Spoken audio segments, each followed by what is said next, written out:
Very warm welcome to all of you joining us today for the panel discussion on skills for the future, preparing for jobs that don't even exist. A very, very interesting topic and a very intriguing and, really something that really interests all of us. So, as the rapid technological evolution, automation, AI, and global shifts reshape industries, organizations are now preparing for roles and job functions that haven't yet been created.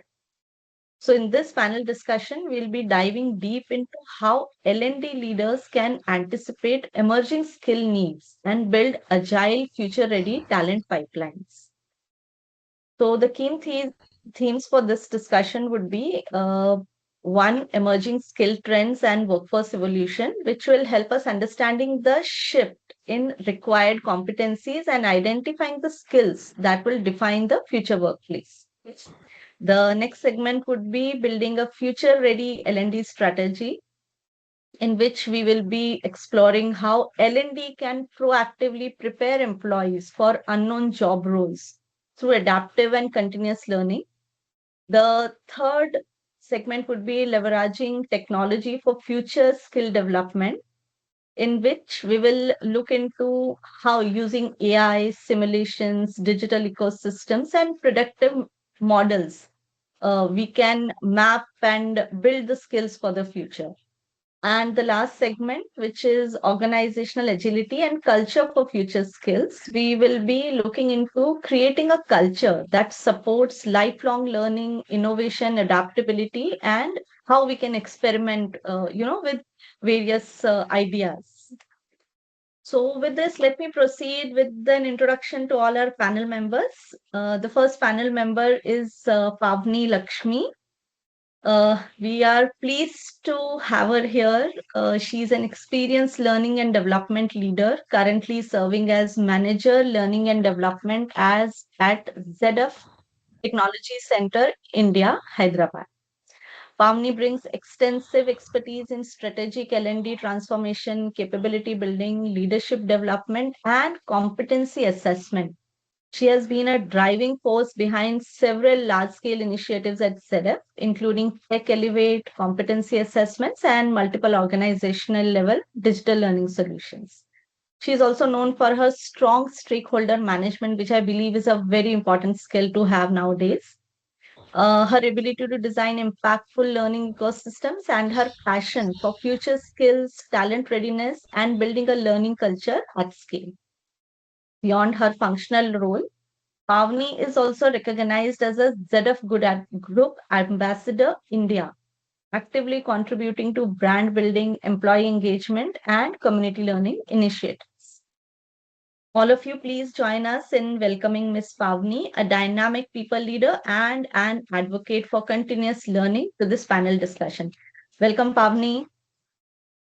Thank you so much, Kiran. Thank you for having me here. I'm looking forward for this session where it's a mutual learning, and I'm looking forward to share my experience and at the same time to learn from this group as well. So thank you again for the opportunity. It's a pleasure for us as well. Welcome. The next panelist we have here is Chandrima Day. She is the GM HR and Head Talent Management and Development in Kaya Limited. Chandrima has completed her master's in clinical psychology from University of Kolkata. She has also done her HRM certificate program from UC Davis and PHR certification from HRCI USA. She has 20 plus years of experience in all gamuts of HR, which is actually a great thing to have nowadays, as far as I have seen and communicated with so many HR people. I would say that's really great. Uh, she's also specialized in LNOD and business partnering roles. Her initial 8 years of experience was in the US and then in India. So please join us in welcoming Ms. Chandrima Day, an all-rounder of HR areas of expertise and a strong LNOD professional. Welcome, Chandrima. Thank you so much, Kiran. Thank you for having me and giving me this opportunity. I'm really looking forward to this discussion. And of We course, too. like Pavni said, learning from Sanjay and her. Thanks a lot. Pleasure's all ours. Most welcome. Our next panelist is our moderator, Mr. Sanjay Gopal Krishnan. He is the Director, Human Resources, L&D, Orient Pro Solutions Limited. He is a goal-oriented HR and talent development leader with 20 plus years of experience driving enterprise-wide learning, compliance-led learning, and people development strategies. He brings strong expertise in L&D strategy, budget planning and governance, ENI, TNA, audits and compliance, coaching and mentoring, HRBP, talent engagement, vendor and key account management, and CSR initiatives. Wow, that's a lot. Recognized for building and scaling end-to-end training functions from setting up L&D units and developing high-performing teams to aligning learning initiatives with organizational goals and measuring training effectiveness, adept at translating organizational vision into meaningful learning journeys that connect individual roles to business outcomes, highly skilled in designing and delivering customized, impact driven training programs that enhance operational efficiency and capability building with a proactive approach and strong grounding in instructional design and learning methodologies. So please join us in welcoming Mr. Sanjay Gopal Krishnan, a highly seasoned and skilled HR and L&D professional. Welcome, Sanjay. Thank you, Kiran. When you were, talking about me, it surprised me that I was doing so much. Yeah, but it's good to be here and once again and glad to meet all of you, all those who have joined, as even as attendees. Thank you for joining, and we look forward to having quite an impactful discussion. The topic is exciting because I think neither the panelists nor the attendees know what we are going to talk about. Yeah, because it is something about the future. Okay, it is all of you can take it like we are watching an ET movie, right? It is all about the future. So let's True. go ahead and have a good discussion. Thank you, Kiran. Yeah. So with this, I'll hand it over to our moderator, Mr. Sanjay Gopal Krishnan, who will guide us through the discussion and engage our esteemed panelists in what we promised to be an enriching conversation. Sanjay just promised from my behalf. Thank you, Kiran, once again, and good afternoon, everyone. So we are going to talk about something that probably none of us, know what's going to happen in the future, right? I mean, and for that, let me take you back, say about 30 years back. Okay, so I will go one generation back. So I'll go back to my parents, right? 35 years of their career, they worked on something called as a typewriter, right? That something that probably none of this generation would have ever seen in their lives. Yeah, something that was critical as a knowledge and in their life cycle. Everyone needed to know something called as shorthand and typewriting. It was the nature of work that they did, and they did that for 35, 40 years. And you ask any generation today if they know what a typewriter means, they would definitely say no. Okay. But if you look back, and if you look back at your laptops and your desktops, okay, the keyboard that is there is an exact replica of the typewriter. Okay, so if you knew typewriting, you can very easily type on a laptop or a desktop keyboard. Okay, and um, my parents used to have speeds of about 80 words per minute, 100 words per minute. I couldn't match that, right? But still, because I knew typewriting, because my mother knew typewriting, I learned typewriting from her. I can type at least 40 to 60 words per minute, even on the laptop. It's very unlike. So if you know that skill, it used to be a it's good learning. How do you which words, and without looking at the keyboard, if you can type. It used to be like we used to learn ASDF, GF, type pages out of it. So it used to be an exercise in itself. But and nobody knew that this learning could be the stepping stone for the next generation. How that's how computers came into being. The typewriter was the base of the computing that started later on. Um, now, again, going back to my parents, when computers came in about 30 years, they were not ready for it because they did not predict it. They were not told that there is something like computers that are coming their way. So it's that same philosophy that we are standing at now, right? If 20 years ago somebody would have told me that there is something, a role like a cloud architect or a social media manager, if I told it to somebody, people would laugh at me because these roles didn't exist then. They would think that I'm talking nonsense, right? And that's how it is. But now with this generation and the future generation, there is so much of predictive analysis that is there that we are able to kind of forecast as what the future would look like and what are the roles of the future, what would be the typical jobs that will be in the future. So the real question is not what jobs will exist. The real question what we are going to talk today is about how do we prepare people to thrive when roles change, when skills change, when industries change, or there is evolution in all these aspects. Okay, so having said that, let us start the discussion. I'll welcome you as the moderator of this panel, to the topic on skills for the future and preparing for the jobs that don't exist yet. Okay, so that's the topic of the conversation. And in this conversation through the next 60 to 90 minutes, what we'll try to do is we'll try to explore how technology, AI, and business models are shifting, and how the shift is redefining work. So, what should business leaders, what should L&D experts, what should HR do, and even the workforce in general. So, the future workforce in general should do to stay relevant. What should be their thought process in all of this? Okay, so I'm your host Sanjay, and we'll be exploring the skills for the future. Joining me today are, as Kiran already introduced, Chandrima and Lakshmi. Let's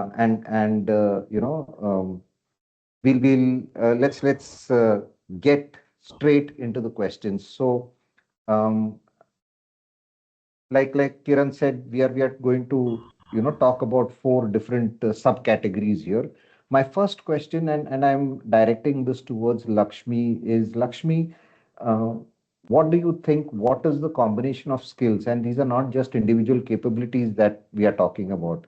Right. That will define workforce success over the next 5 to 10 years. Right. Well, thank you, Sanjay, for asking this question. And this is quite a thought provoking question and an interesting question, I would say, because honestly, if skills alone were enough, most of us would already be in a future ready, isn't it? So, somewhere I would like to start with certain experiences which personally I have seen in my the current and my previous organizations as well, where we had technically brilliant engineers, extremely good knowledge on systems, extremely good knowledge on coding and problem solving. And on paper, engineers they had all the skills, all the right skills. But every time when they had to put their explanation or the solution to the cross functional teams or the leadership team or the stakeholder, things would slightly break down. See, the idea was good, the idea was great, but then the message didn't land on the right track. So over the time, associates growth or the engineers growth, a couple of them whom I've seen, was stalled, not because they have lacked that skill, but because they could not combine the depth of their technical knowledge with the communication and collaboration which is under the pressure. So this is one. And on the other hand, it's a vice versa. I've also seen people who were excellent in their communication skills, very confident. They used to present themselves with a great presentation. They had a great connection with the stakeholders. And but when it comes to the conversations pertaining to data or technology or any complex decisions, they used to struggle or they used to drop the ball. And that's when it hit me is people, they don't fail because they lack skills, or they fail because they cannot combine them when it is needed or when it matters the most. So to answer your question, maybe looking ahead for maybe 5 to 10 years from now, the real winners would be the one who brings both the combinations. That's the skill, both the skill combinations, not the isolated capabilities. Example, it is with the problem solving and collaboration. So, which means you're not only solving complex problems across the teams, and but not in silos. And at the same time, with the technical depth, knowledge, and the learning agility. So not just knowing today's tools or today's the trending tools, but being willing to even unlearn and relearn constantly. So to summarize in simple terms, the future, I see it as it belongs to the people who are open to learn and also think clearly, and the main important is to adapt themselves quickly and collaborate as well with others, and not just who are very good at one thing, but also to ensure that you collaborate with diverse people. That is when you unlearn and learn. Thank you so much, Lakshmi. Yep. I think you definitely set the tone, right? I mean, everyone today is talking about, going beyond one skill set. That is one, definitely. Two is Yes. how do you adapt, and how do you kind of collaborate more than ever, right? Because just being an SME or just being the expert is not good enough. You need to also go beyond that, start communicating, start collaborating, and expand your horizons in that sense. So that's critical. That's uh, from every aspect of your personal growth. So I think brilliant start to the discussion. So thank you very much for that. Let's jump into the next question. And this I can direct it to Chandrima.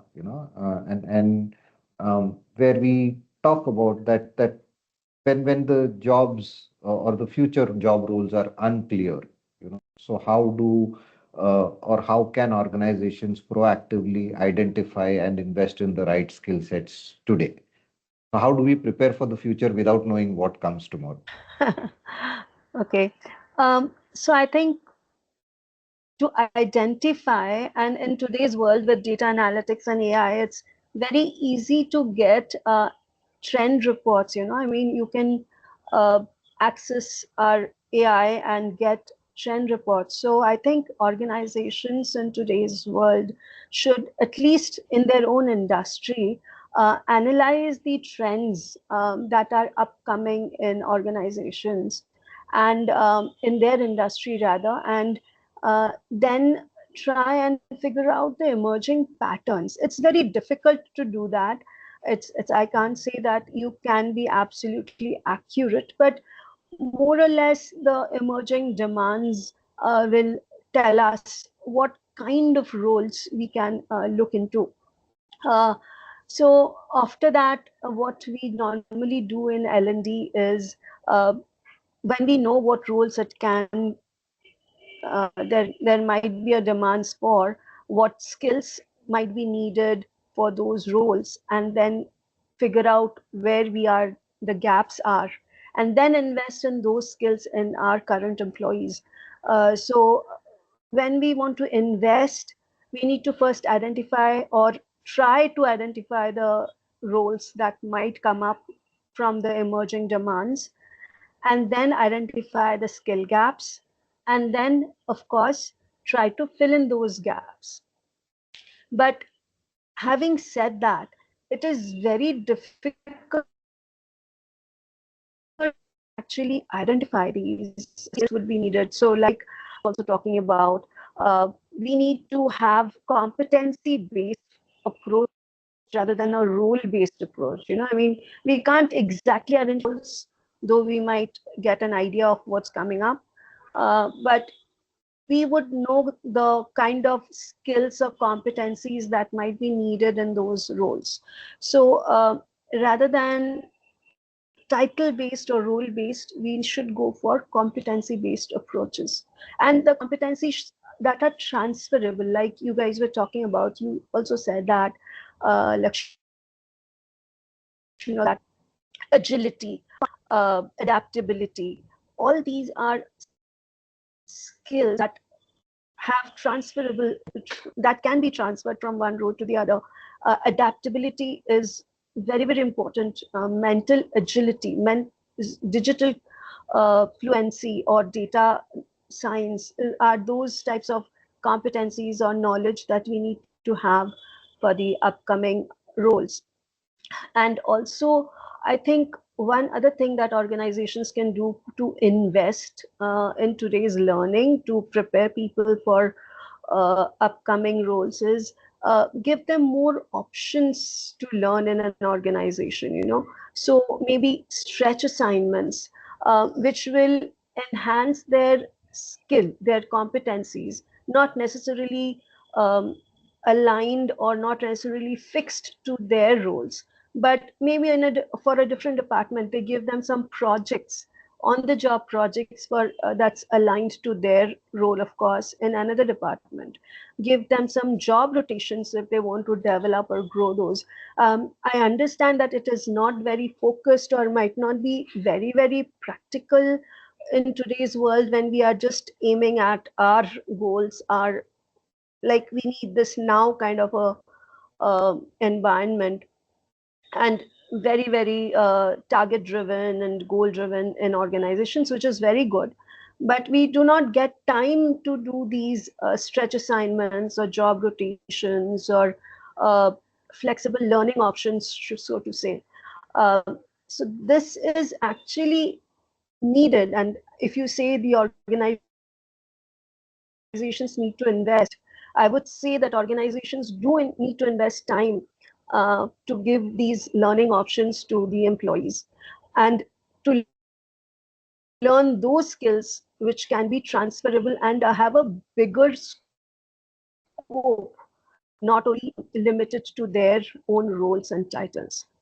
I think that is what I would more or less say. So two main things: one is identifying the trends and deciding on the emerging demands, and second one is to give our employees the uh, scope and invest in their skill development or competency development that are transferable. Thank you, Chandrima. And um, you brought about one topic that is very close to my heart. Okay, that is stretch assignments or project based. For teams, and I'll give you an example that this is for the attendees. Maybe you can take some leaf out of this and do it within your own teams as well.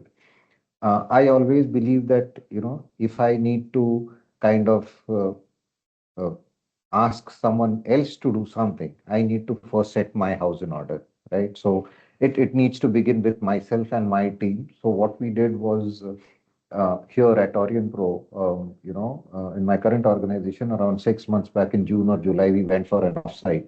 And there, what we did was we broke the teams into groups, four groups, So, and each group had one member from every team. So you had one or two members from recruitment, one or two from payroll, one or two from L&D, one or two from operations. And in that manner, uh, there were four groups that were created, and these four groups were told to work on projects which was beyond their daily job routine.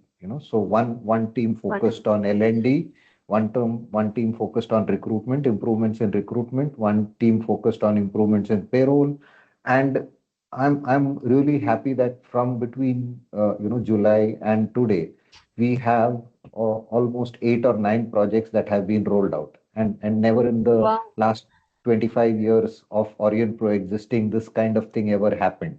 So even the people within the HR team, they were like, Sanjay, we didn't ever think that this is something that could be done by ourselves.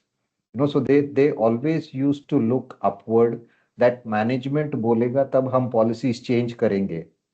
Yeah, policies were supposed to be management decisions, and it is only during this last 6 months they have realized that HR can actually drive policy change. And that's where the shift, Absolutely. the shift has happened. So it's all about shifting a mindset, in terms of, okay, what is that you are doing currently, and how do you, just by a little bit of a stretch, allowing them to explore it themselves, making them realize, okay, you can do a lot more than what you are doing today, and the impact Absolutely. can be huge.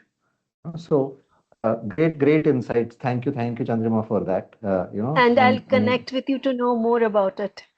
sure, Chandrima. We can talk about it separately. Sure. So let's sum up this entire piece on emerging skill trends. So yeah, if I could ask both of you, just in a quick sentence or two, what could organizations focus on, or what should be that one odd capability that today the organization should focus on to stay future ready? Maybe we can have Chandrima go first and then Lakshmi. Okay. I think one, of course, is adaptability. That's the biggest thing. I know when you have the capacity to, capability, I would say rather, to learn, adjust, and evolve with the flow, if I may put it that way. So, having that capability is very, very important. Uh, in one sentence. I mean, I won't elaborate, but yes, adaptability would be a huge thing. Okay. Uh, Lakshmi? Well, I guess I second with what Chandrama has mentioned. That is on the learning adaptability, where you learn, unlearn, and like I have mentioned, even in my answer, I mean, when I was answering to that question, how you adapt faster, and then I think the rest will fall in place. Then the change itself is the one which truly helps. So I would say the same, the learning agility. Thank you, Lakshmi. And what better way to talk about adaptability in a technology-led platform discussion, right? That you don't remember the Kodak or the BlackBerry, organizations Right. who are just not ready to adapt, right? I mean, they True. stuck to their original thought Classic process and examples. classic Yes, examples, right? And true. I think we just think about that, and then we go back to the question and say, okay, that is why we need to change, right? I mean, it's as simple as that. Yeah. Uh, so yeah, thank you, and let's then quickly dive into the next part of the discussion, which is about L&D strategy for a future ready role, right? So maybe I'll go to Lakshmi first, and sorry. So Lakshmi, what do you think? What are the practical changes that are needed to move from an event-based training to a continuous future-ready learning ecosystem? Okay, thanks again for that question, Sanjay. I think I can connect a lot with this question because I've been into the same role for quite some time. Well, I can answer this with again with a simple experience or a story where most of us who are part of L&D will actually connect. I think for years, we've been running many events or workshops with a structured format like an invite or a full day workshop.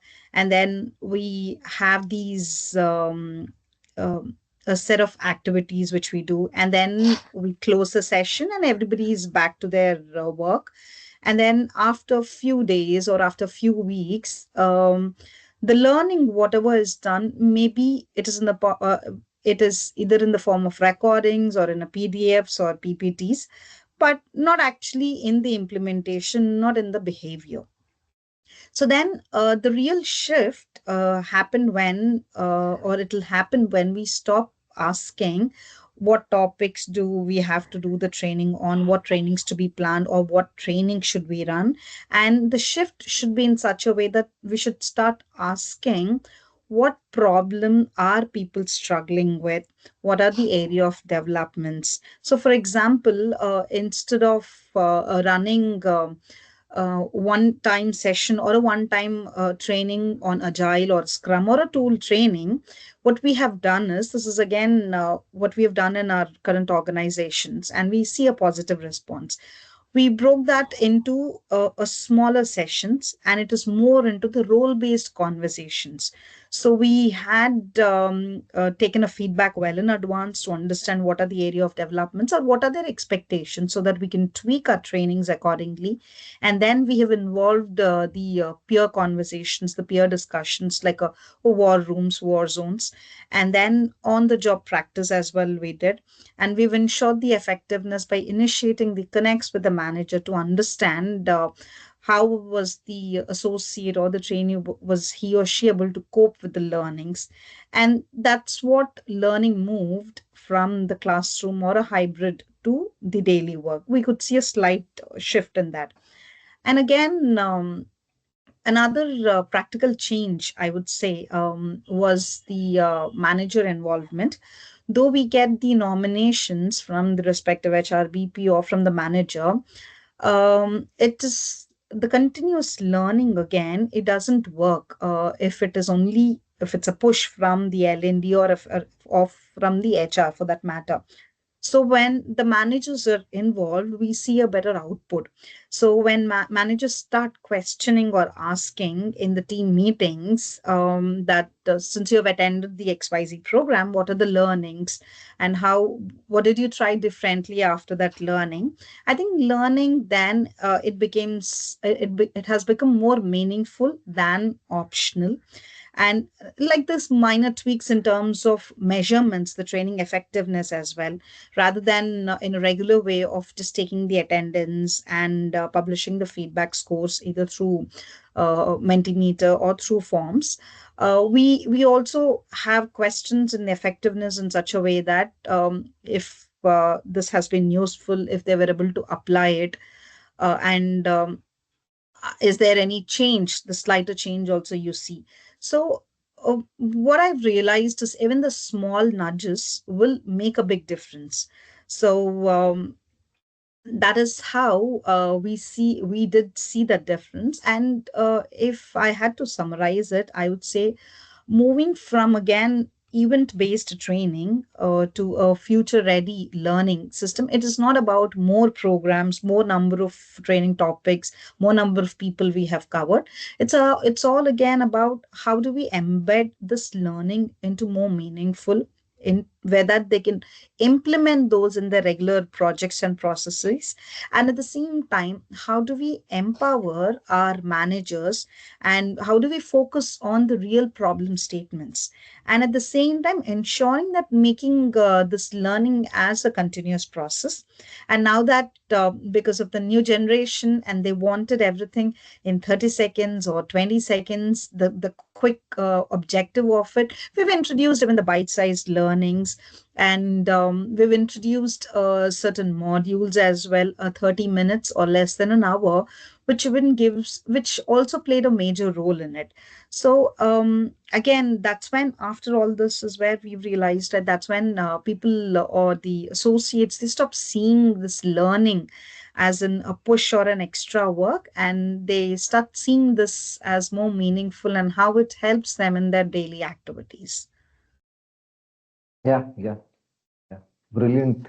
Again, Lakshmi, just bang on the mark, right? I mean, um, gone are the days when you just do trainings for the sake of doing trainings or completing those man hours, 36 hours or 24 hours in a year. Those days are gone. They True. are long gone.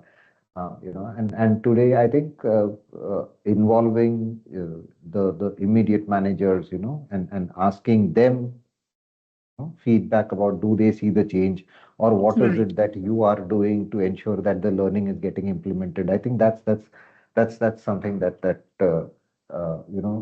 every learning needs to incorporate. True. Great thoughts there. So I move into Chandrima now, and now this is one question that probably we have been asking for quite some time, right? How can L&D, in specific, or HR in general, move from being a support function to a strategic partner in shaping long-term business capability? So we have always been considered as a support function. How do we move ourselves from there, you know, to getting that chair in that CEO's, cabin? Table. Yeah. Yes. Um, like you said, this is a question I'm sure all HR leaders and L&D leaders have been thinking about, talking about, and actually doing it now. Getting a seat at the table is now a cliched term, and people have started acting on it, I'm sure. So I will also say that aligning L&D goals with the business strategy is the first line, as we all know. But business strategy or business goals, there are short-term goals and long-term goals. So we usually tend to cater to the short-term goals. Um, I think L&D can do way better, and a lot of organizations are doing when they are aligning with the long-term goals of the business, and then deciding on the programs that needs to be delivered. So a strategic partner has to be somebody who is actually giving them or giving the business impact. Now business understands numbers only, as you all know. So we have to show them that there is a difference in the numbers, in the performance of the business. So that would be the second thing I would say, other than aligning with the goals of the business.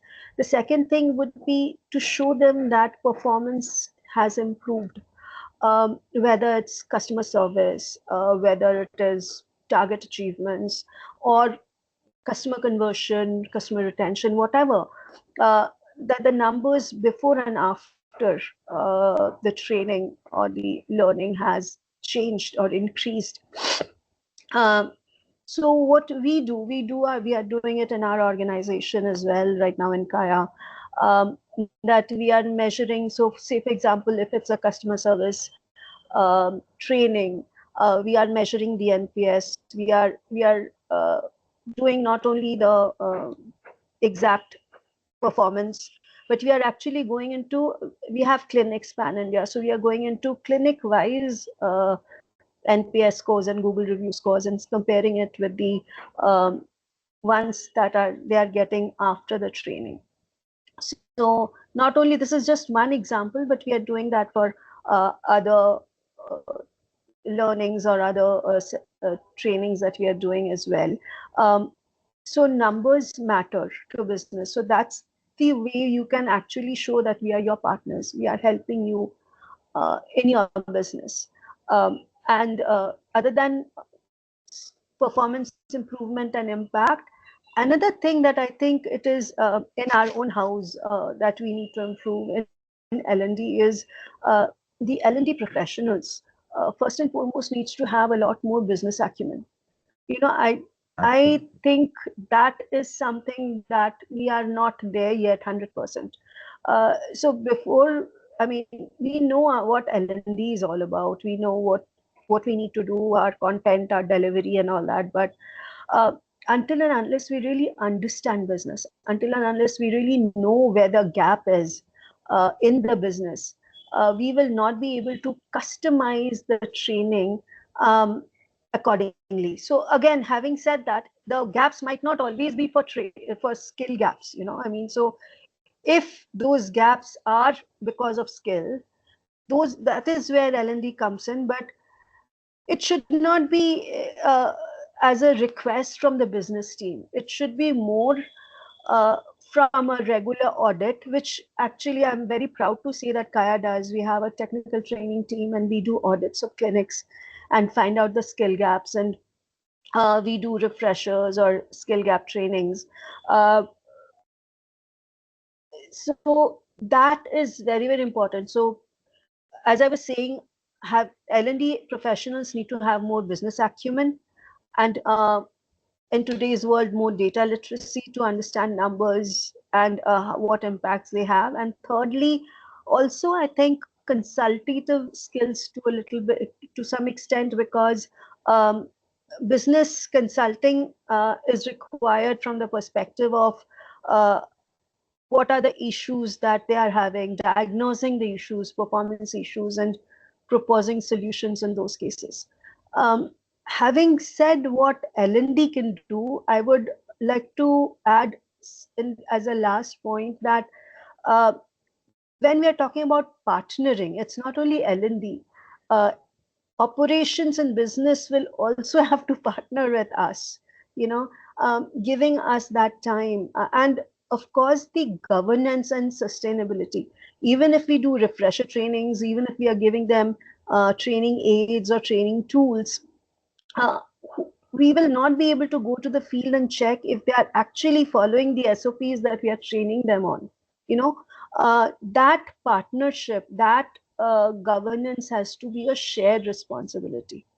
So that I feel is very, very important for a real outcome and being partners, so to say, from both sides. Yeah, absolutely, Chandrima. And I think, again, we are there is a lot that we know about that needs to be done, right? I mean, you Yes, talked doesn't about always happen. you talked about the management or the business always wanting numbers, that okay, just give me what has been the achievements just in numbers or in dollar value, right? I mean, at the end of the day, it's all about money. So yeah, it's something that we need to really think about. How do we showcase ourselves, and again, I'm proud that here again something that we have started, so we hire quite a lot from campuses, software engineers that we hire directly from campuses.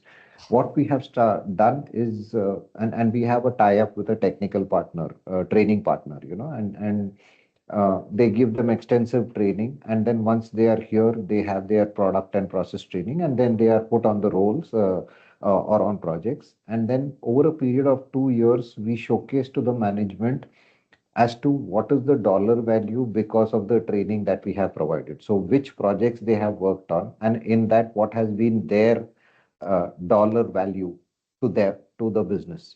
So that's how we showcase the impact. And to the employee, we showcase, okay, you were here, because of this expertise that we have provided you.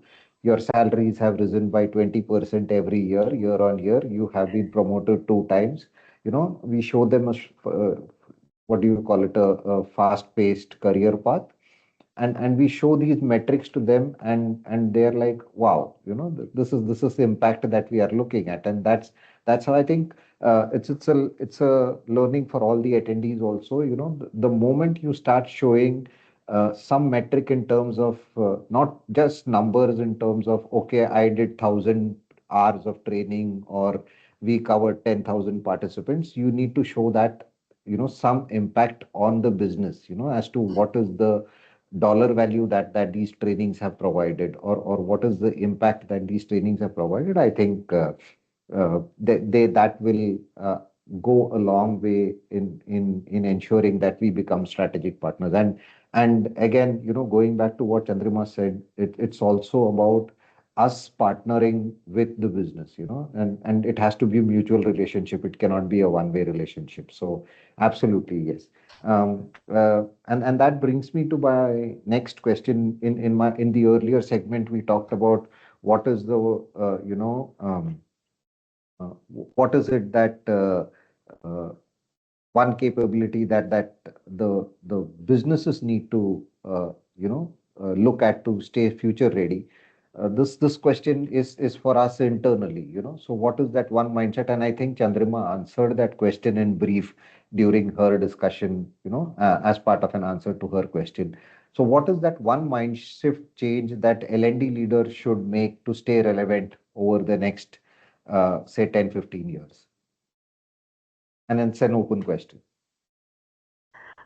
I'll take it up since I was also saying, like you said, it's not the number of man hours or the people covered, employee percentage covered. It is the impact or the outcome. So it's not the outputs of courses delivered, but the outcomes of the impact that I would say the shift should be.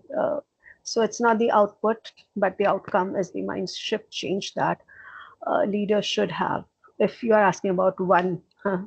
So I would put it that way. Uh, thanks, Chandrima. Lakshmi, the same question to you too. If there is one thing that you. Yes. I think for me, it'll be good if there's a shifting from running the training program for the sake of it as a checklist than to actually helping people to learn something out of it every day. And if L&D can make the trainings more approachable, easier, and relevant by identifying the skill gaps and ensuring that we're meeting those skill gaps and giving those trainings relevant to their upskilling, relevant to their role, I think that should help. Okay. Thank you. So let's talk a little bit about technology, because technology is everywhere, right? I mean, today it's all about technology. You talk about anything and you can't do without technology coming into any discussion. So let's talk about technology, and I can put this question to Chandrima. So Chandrima, how do organizations, or how can organizations avoid the technology first trap, right? So when you're building large scale digital technology learning ecosystems, how do you avoid Right. the technology first trap? So I would start with saying that we are also trying to, I would say, trying to build a uh, learning first culture. And so this question is very apt. So when you're saying the technology first trap, I think we can avoid the trap if you're not starting with the technology, but we are starting with the learning outcomes that we want from that technology. So what is the, like we were saying in the previous organization, what is the L&D learning goals that we have as aligned to the business outcomes? What are the learner needs? These are the two main things, and I'll elaborate on both of them. The learning goals and the learner needs are the things that I think we should focus on before we focus on the technology that we are going to use. So we shouldn't be choosing a technology or a tool that is fancy and good to go and has a lot of stuff and the features in it, um, just for the sake of it, uh, to stop falling into the technology first trap. Um, Having said that, I think adopt adapting to a learner centered design uh, would also help us, so understanding what the actual learner need is. And I will explain that by giving you an example, and it's a very simple example, and I'm sure all organizations do it at this point of time. um, because in our organization, um, 80% of our population, 85% of population are in the field, and 80% of that population are therapists, um, who do not have who do not get computers or laptops from the organization. They do not have formal email addresses to check, because they are working hands-on in the clinics with the clients. Um, when we are introducing a very simple thing like an LMS, we have to be conscious about whether it is accessible to them. So, of course, mobile first LMS is the approach to go with. So that's a very simple example that all organizations do, I'm sure. When they when they adopt an LMS or when they implement an LMS, they do have mobile apps as well. So keeping in mind that the I would say, keeping in mind that the technology is user friendly, based on learner needs, the programs that we are wanting to use is easily available. I mean, we can do it easily in that platform, or technology was what I would say. Thanks, Chandrima. And uh, moving along in that same path, maybe my question to Lakshmi would be, um, learning is becoming more technology driven, right? You have so much access to content that is there across, So how Yes. can organizations design inclusive learning ecosystems that ensure equal access? Chandrima talked about equal access, across and opportunities for all employees. So how do you think that we could design all of that? Right. Yes, Sanjay. And like you have mentioned, technology it has come up with its own pros and cons. Now, again, the technology should make any learning for any person easier but not complex. So, recently, what we've done is one of the divisions, one of the stakeholders in the organizations, they have come up with a nice dashboard and a learning platform specifically for them, which had all their requirements and needs into it, and they have circulated it across the respective stakeholders. Well, the idea, when we had discussed, we have shared our inputs and everything. It looked great on the paper, and then this idea was again, it was implemented. They have shared the link with everyone, but then the output, or it wasn't we haven't I mean they haven't reached the expectations. It could be when they have taken the feedback, is what we understood, that not everybody was comfortable using the dashboard, and it had various reasons for them. For the others, they felt it is not required. It is few felt it is complex, and few felt that it is not useful for them. So again, that is where what I've understood, that's again inclusion. It doesn't mean that it has to start with the technology. It has to start with the technology which is purposeful, and at the same time it helps everyone. So again, coming back to again, the learning, when it comes to the inclusive learning, not everybody learns the same way. Few would like to uh, get their learnings through videos, and few would like to be part of classroom sessions, few like hybrid. So it is how we shift it accordingly, and how we offer is one. And at the same time, just like not everyone learns the same way, not everyone works the same way, everyone has their own style. So learning had to work for them based on their shifts, based on their needs, not just with one defined group. So so then we have made it more flexible. And because it's not that not everyone learns again at the same pace, so we have come up with the flexibility, where we have brought in the leaders again. When the leaders, and this is again somewhere it is linked to the psychological safety as well, and I'll tell you why. So when it is coming from the leader's mouth that um, let's learn together, or this is something new for us, you take your time to learn, you take your time to upskill, and we're there to support you. And in case if you have any questions, reach out to us. So I think if this kind of encouragement is coming from the leaders, believe me, I think I have also seen in my current and previous organizations, there will be a shift even in the participants mindset as well. So they don't feel judged, they feel respected or valued, and part of inclusion as well. So technology does help, uh, when when we use it based on the needs and requirements, when we use it more thoughtfully. And that is when, even for small things, small initiatives, you see a big difference.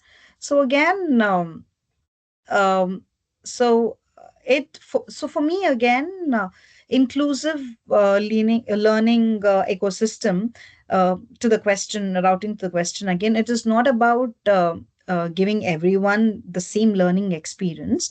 So it's just about how you identify and how you give a fair chance to everyone to learn, and how you give a fair chance to everyone to contribute, give that flexibility.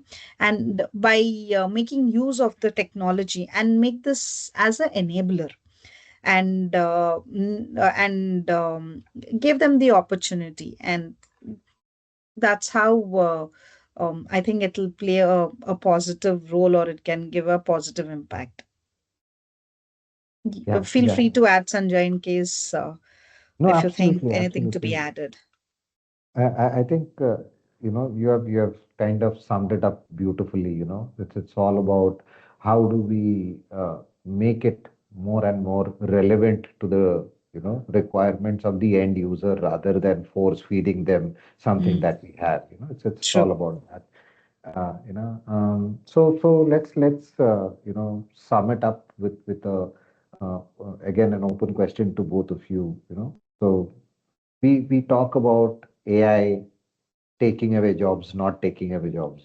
So currently that is the trend that is there, right? AI will take my job, will not take my job.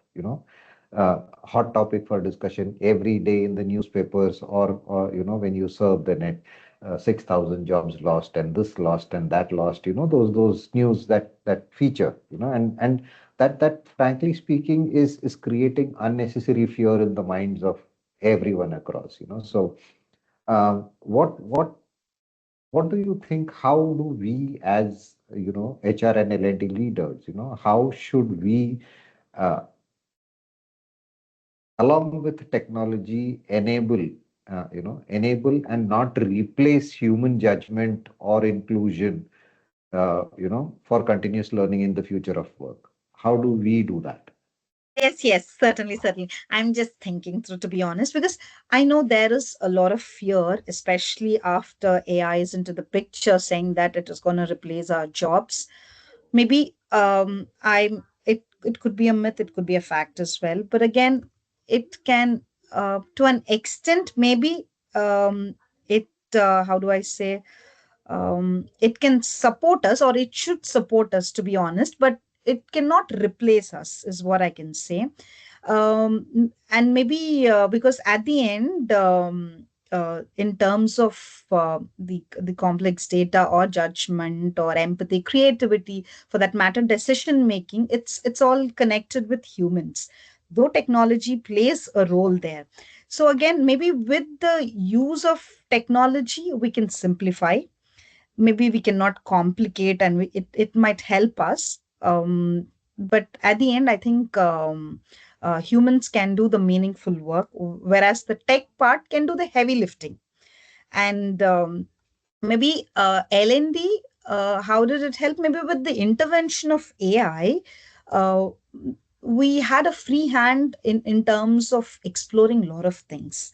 Not denying that it didn't help. It did help me in a lot of things, but the fact is, it is more as to me, it acts as an enabler to me, so that using the technology, that is the AI or any platform for that matter, it amplifies the potential, but it doesn't replace.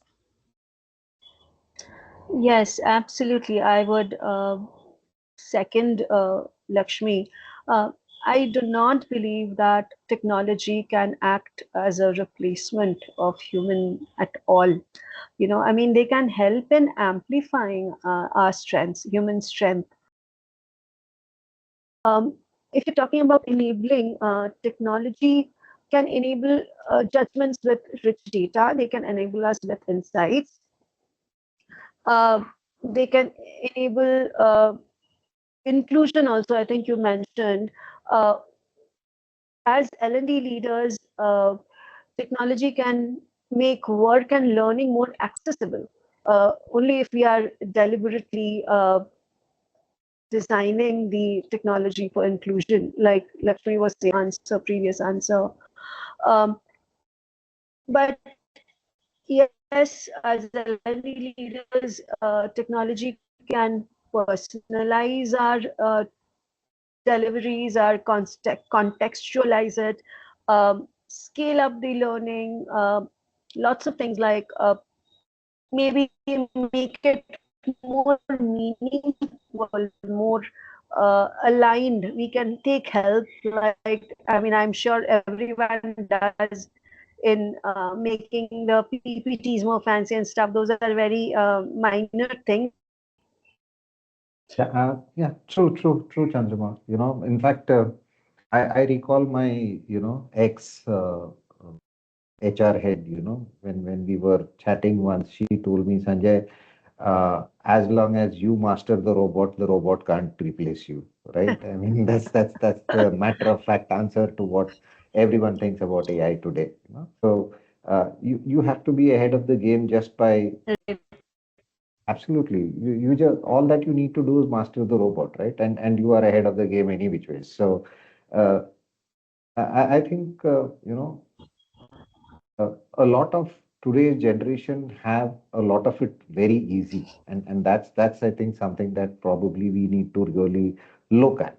So there is so much of data that is already available. There is so much there. You just open up chat gpt and put a question and it gives you a ready-made answer for everything, and that's what I have been probably deliberately trying to ask the teams that I manage, or the teams that I work with. I what I tell them is, don't go for ready-made answers.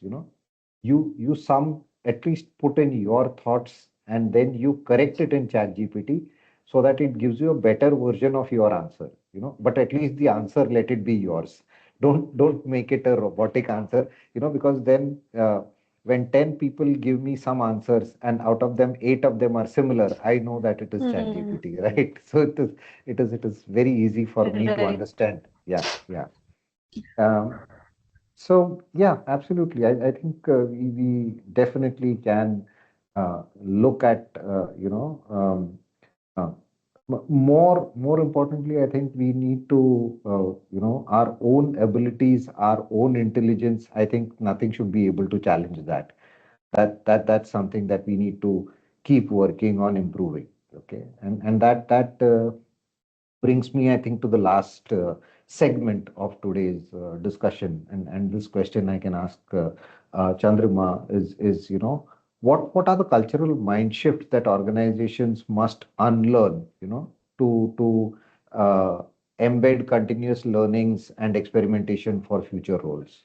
Okay, so Lakshmi, um, what are the leadership behaviors, that you think most effectively create psychological safety and encourage intelligent risk taking, when it comes to future ready roles? Right.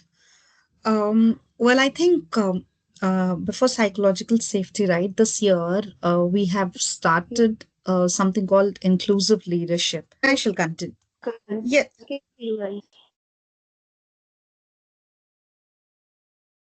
Yeah, you continue, Lakshmi. yeah. So this year we have started a program, a workshop like inclusive leadership program. But again, it talks about the six traits what a leader should have, like right from consciousness, courage, commitment. So I think this somewhere relates to that because when we conduct those workshops also, we wanted a leader to ensure that. Um, to be in a position in such a way that he or she for that matter creates the space where everyone felt valued and respected. So again, coming back to the psychological safety and I mean the leadership behaviors.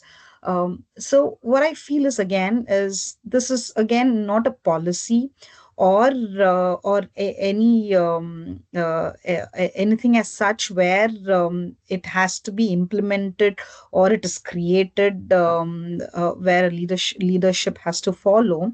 So it is more on, what I see is from how leaders pursue it and how do they do it, how do they react to it. For example, I've seen teams take more risks under the leaders who constantly have couple of characteristics, or who has couple of uh, uh, who constantly do certain things, like how they react to it. So once I saw a leader responded to an idea which didn't float, by asking an associate in the team, what is that you have learned? Okay, so if yes, would you be able to try differently next time? So these small things, so rather than having a or creating a room in such a way than having a blame game, or ensuring that putting that associate on spot, so these kind of questions or these kind of interactions when leaders make, right, the it would how do I say it, it brings out the powerful things. So this questions not only change the mindset of the associate, they will certainly not feel embarrassed as well. They will also not feel that they are punished for something which they have done wrong. Maybe they will still be able to take risks in a more better way, and they will also become more responsible. And again, leaders who admit and what they don't know, that's a beautiful quality. Again, not every leader has it, and not every leader should have it, is what I would say. It is good when you have that, when you don't know, if we admit that, right, that I think that's a beautiful quality. I did pick it up from my previous organizations, and that's how I carry it and even do it. And now, something I don't know, I'm not aware of, irrespective of my position, people who work in my team members or anyone also, I ask them. So that means, which means it's not that I'm admitting myself I don't know, it is something that I'm learning which I don't know. Maybe that might be useful. So there, something I don't see the level, I learn from them. So that's where it'll help me. Where when the leaders say that statements like, "I don't have all the answers with me at this moment, but let's figure it out together." I think it gives a nice, it creates a nice environment as well. And the safety here is, again, it creates a safety environment where people tend to open up, share, and talk. And again, the leaders who invite input early and not after the decisions are made. Example, when people are asked for ideas at the beginning, and not for the sake of it, at the as a feedback at the end. So when they asked in the beginning, you have to create environment, as in, you make them feel accountable, or you give that ownership. And the ownership naturally leads, to me, as a for a better thinking and for a better judgments as well. And so and the behavior like this does matter to create that environment for the psychological safety. And at the same time, if someone speaks up once and nothing changes, uh, they will certainly not do it again. So for example, again, this is somewhere linked to the inclusive leadership.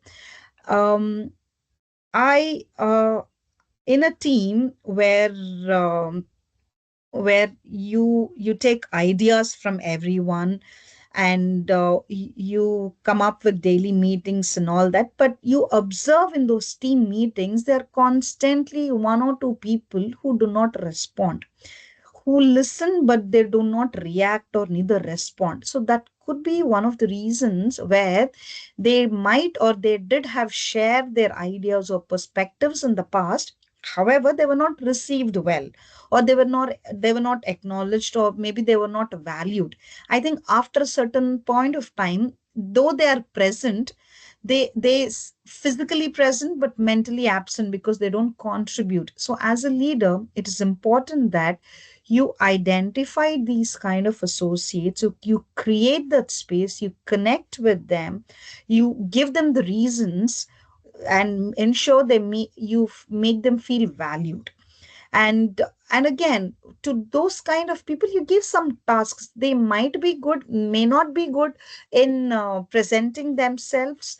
However, they might be good in sharing the agenda. They might be good in coming up with the team agenda by connecting with the people, connecting with the problem statements, or coming up with the ideas on the paper.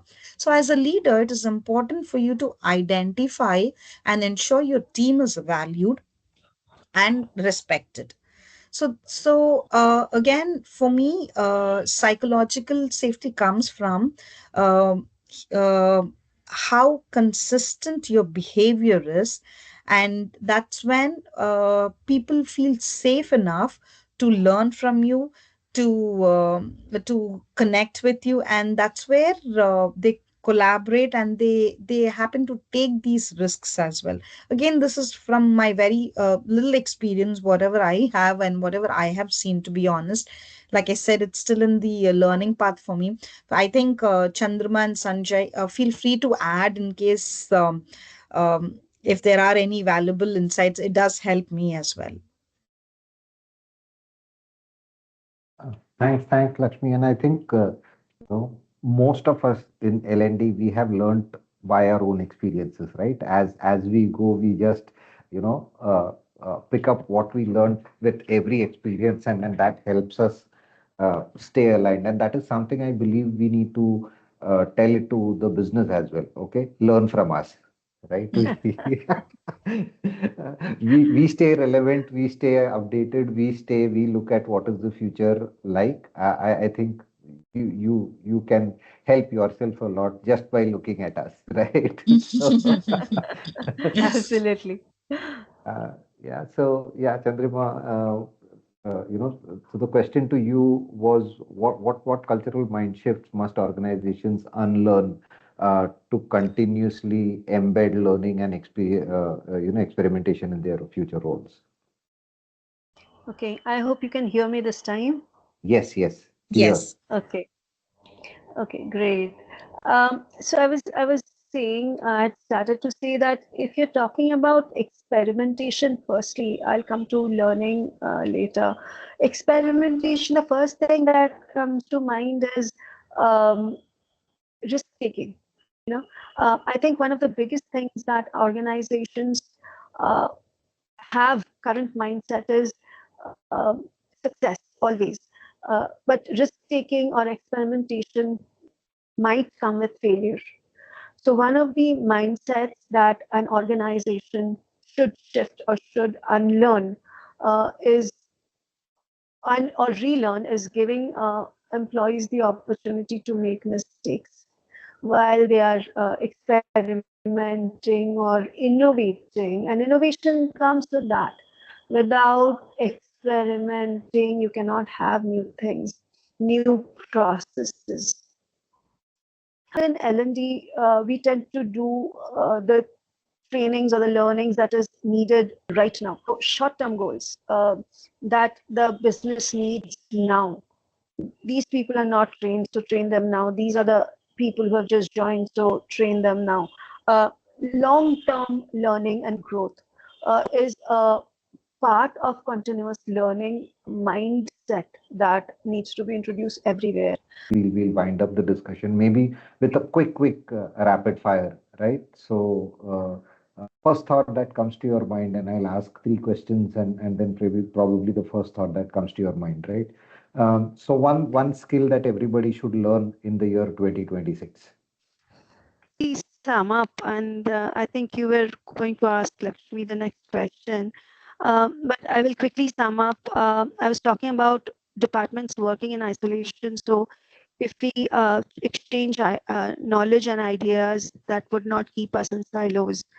And that's another mindset that we have currently, which I feel needs to be changed in terms of learning. The last one is, and which I am also partially uh, I do it partially, that I feel experience is more valuable than exploration and curiosity at this point of time. When I say that, I feel that when I have had 20 years of experience, I'll probably know more than a Gen Z who's coming in. But um, nowadays, these kids are very smart, and they come up with so many new ideas that it's very interesting to see. So that shift of mindset, we also see nowadays a lot of very senior people at a very young age. So uh, that is, the mindset is changing and needs to change more, is what I would say. So these are a couple of things that I think should change. Yeah, yeah. And thank you, sir. Again, Chandrima, for reminding about that siloed effort that happens, and makes me very happy because my project was exactly that, breaking that siloed concept. Okay. Yeah, Yes. yeah. So let's quickly get into the rapid fire. Okay, it's just three quick questions, and each one of you probably answer the first thought that comes to your mind. Okay, so one skill that everyone should learn in 2026. AI, of course. Yeah. Data And science. adaptability as well. Unlearn, learn. You Yes, adapt yes. to new things. Okay. The next one is one job title that you think will exist in 2030. Anything related to AI, AI Yeah, actually, prompting, or an I think. interest. Hmm. Sorry, Lakshmi, please go ahead. No, no, no. Go ahead, Chandra. An interesting thought is AI ethics officer that I came across a few days back. With a lot of data, what is ethical and what is not is a very interesting subject, I feel. So, yeah. Okay. Okay. I would say LND would still exist in 2030. So, and the last question is one outdated habit that the workforce needs to unlearn. um, Huh. Can I go, Lakshmi? yes, yes. I'm just thinking. Okay. This is absolutely to do with L&D, that uh, training or learning happens only in learning sessions specifically. Hmm. It happens mostly on the job, I would say, and we all know about the 70-20-10 Hmm. rule, where we say 70% is on the job learning, Yes. and only 10% is actually classroom sessions. So I feel we still have the concept of the concept that training happens in a training session, whether it's virtual or classroom. Hmm. But mostly it should, and it happens on the job. Right. I think, in addition to what Chandrama said, I can say that they should not treat these trainings as an extra work or something as a burden. It is part of their upskilling or a growth. Okay. Brilliant. Brilliant. I think,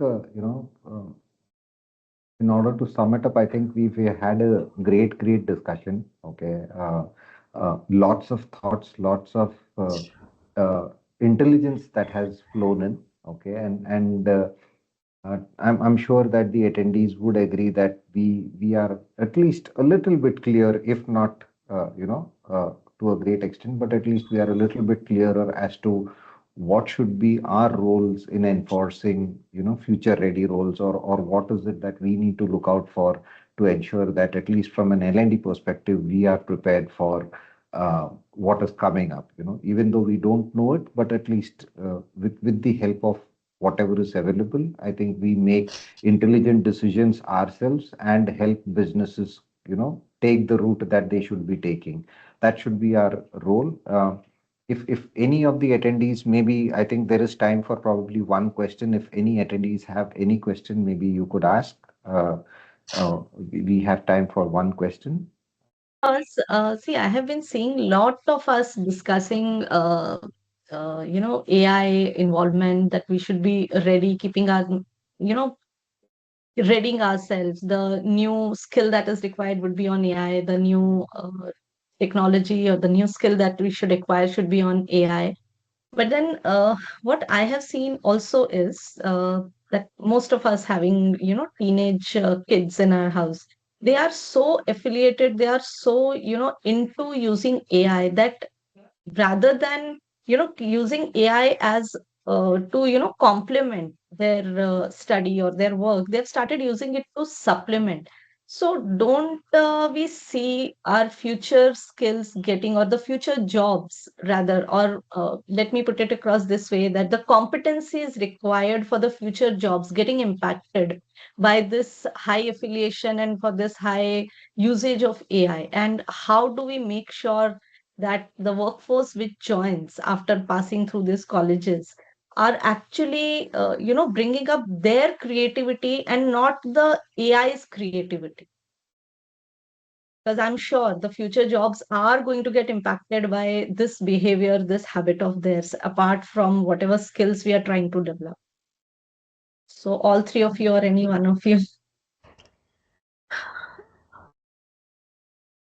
So, Kiran, I'll talk about my view first, and then probably Lakshmi and Chandrima can chip in, right? See, the way I see it is, yes, currently there is that trend, right, where people are, you know, you can say becoming lazy in that sense, right? Everything is available. I just go to a Gemini or a Chat GPT, put in the question, and I get the answer, or I just Google up the answers, and then um, what we need to you know consciously drive into the minds of people who are doing this is that, okay, uh, 80% of what is available on Google is wrong information. You need to understand that, right? I mean, you need to have that judgment as to what is right and what is wrong. So your intelligence plays a big role there, and therefore be mindful of the fact that when you are submitting something, is that true information, is it wrong information? So you need to have that capability inbuilt in yourselves to judge, so judgment plays a big role. And getting our kids or getting the next gen mindful of this, I think that is something that we need to really focus hard on. You know, what I'm seeing now is that it is the parents who are, or it is, us elders who are driving kids to Chat GPT. They don't, probably we are showing them the easy way out. Okay, go Google it. Go, put your question in Chat GPT. Uh, we probably need to work it around in a way where we say, okay, tell me what is your answer, and then let us look at how we can improve that answer, on Chat GPT or on any other AI tool that is available. But at least let us first see what is it that you know about. How much do you know about what the exact requirement is, and then how do we improve what you know? That should be the way we look at it. Um, for us, and I wouldn't blame the kids there, I would blame the elders. We are looking at the easy way out. You know तो बच्चे को खाना खिलाना है तो उसको TV या mobile पकड़ा दो, वो खाना खा लेता है. It is that methodology, that thought process that is driving, and that same is extending into, as they grow up into learning into their lifestyles also. So it becomes easier for the parents or elders that they don't have to accept that responsibility that we need to carve out the futures of these youngsters. So that's the challenge that we have to take. And then I can pass it on to Lakshmi and Chandrima. Yeah, because like I have mentioned also in my couple of, I mean, in before when I've answered, I don't see AI itself as the biggest threat to jobs until and unless we misuse it or we over depend on it, then there could be a real risk on it. So in the future also, somewhere I feel that jobs certainly won't disappear because of the AI coming into the picture.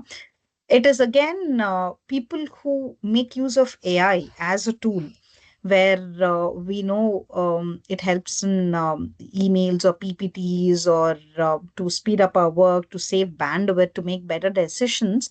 I think until then it is fine. So those who replace even their thinking with the AI, then we might see a little struggle. So again, to me, the focus, it should not be in the form of fear, but it is more of upskilling ourselves, because like I have mentioned, AI did help me. It did create that curiosity in terms of, for me, on in terms of how do we prompt, because not necessary all the information what AI is giving is 100% true. It isn't. It should be as you're a helping hand where you put your thoughts and it gives you, else you lose your creativity. So AI certainly won't replace people. People who again use AI wisely, I think it'll help them. Yeah, I'll kind of go with what Sajay was also saying. We discussed this that machines can't replace human beings, you know. So empathy, creativity, judgment, that was the question, learning that Sanjay had. Um, I think a lot will depend on how we are guiding our youngsters in college as well as at home, uh, to decide on the difference, to view the difference objectively. I mean, it's amplifying our strengths, it's helping us, but you are right, Kiran, in saying that people have stopped thinking, you know. We just go to chat GPT. Kids especially have seen, just go to chat GPT and type up whatever that's needed. And a very, very important part is, I think, to make them aware of the human side of things more. And so to have the touch, the human touch, especially in an department like human resources, the name says it all, you know. We cannot be not human. I mean, not human in the same sense, not have the human touch. Um, and I absolutely agree with Sanjay when he says I would blame it on the parents. I would rather say that the colleges, the universities, and parents should, adults should make our kids aware that this is the difference and this is what you're going into if you're doing this, you know. So, yeah, I guess that's the only thing or the only answer that, but we are going into, and when we see these sci-fi movies, we know how much um, the scientific side of it will be evolving gradually, but I guess that's all we can do right now. Okay, that was indeed more than what I had anticipated, more than what I had thought I'll get as an answer. So, what struck me, what I am able to take home right now is that yes, we all as humans have a big role to play when it comes to preparing the society, ourselves, our workforce with the skills for the jobs that as yet don't even exist. So it was really a wonderful, wonderful session. I believe we are already past 7 minutes from our closing time.